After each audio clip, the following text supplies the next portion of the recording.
All right. So here's the cool thing we're going to use today is called the binomial theorem. We'll be using the Pascal's triangle to help out. Now, Pascal's triangle is not the first time you've seen it. You've actually probably already seen this when you use combinatorics and stuff. Okay, like for example, 1 choose 0 right here would be this 1. Okay, or the let me see, the 5 choose 3 would be this 10 right here. Okay, so this is actually combinatoric. Okay, but first off, enough said. I'm going to actually show you how to actually use this. Okay, so what we're going to be doing is we're going to be using it to represent, let's go x plus z, just because it's much more different, to the 5th power. Okay, now normally you would just expand this and write this out 5 times and just multiply it 5 times and just go, oh, okay, that's my answer, and then just go from there. Okay, but last time I checked, that takes a long time. So what I recommend is to use the binomial theorem to actually work this out. Now the binomial theorem works like this. First off, you're going to notice the power here, and you're going to use whichever corresponding row it is. Okay, and these are going to be all the coefficients in the front. Okay, so I'm going to have a 1 and a 5, a 10, a 10, a 5, and a 1. And this always works this way. It's amazing how it works. Okay. All right, so I'm going to write it out. Now, the first part, I'm going to have that 1. I'm going to times it by the first term, and I'm going to raise it to the highest power. And I'm going to times it by the second term, and I'm going to raise it to the lowest power. Okay, which is always going to be 0. Yes. Okay. All right. Then the next term is going to be the next number in the sequence, which is 5. Okay, remember I'm using these numbers up here. Okay, then it's going to be times by, now I'm going to bring down the power on the first term and bring up the power on the second term. Okay, and then I add the next one, which is going to be the 10 times x to the 3rd. Okay, oops, times. There we go. And times by z to the 2nd. So I'm bringing, so notice how I am taking this down from 5 and I'm bringing this up from 0. And these numbers are coming from inside of Pascal's triangle. Okay, and I'll show you a completed version. Alright, and so this is what we end up getting. Okay, now when we simplify this, this is actually where the simplification comes into play.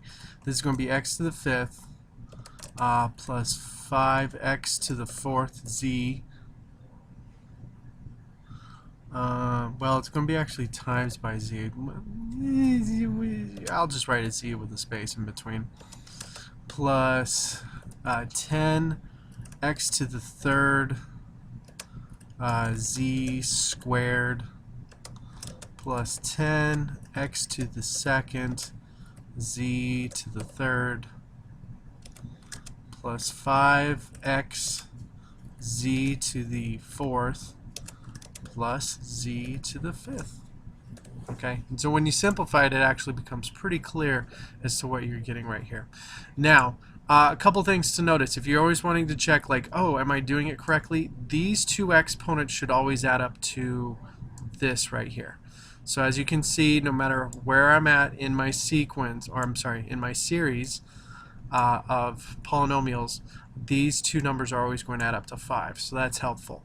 Another thing is, too, is if you had an actual, some of you guys are probably going, oh, this is great and everything, Mr. Vanny, but what about if I had a minus there? Now, if you had a minus there, you would start with a plus here, then a minus, then a plus, then a minus, and then a plus, and then a minus at the end. And you would just continue that sequence for right down all the way.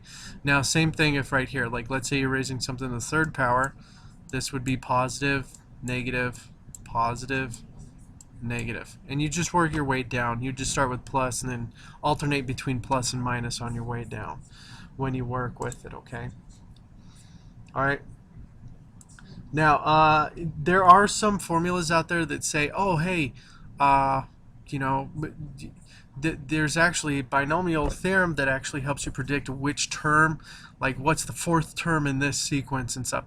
I prefer just to write it out so I don't have to memorize a whole nother formula of this sequence, and just to be able to just write it out and just work with it, okay?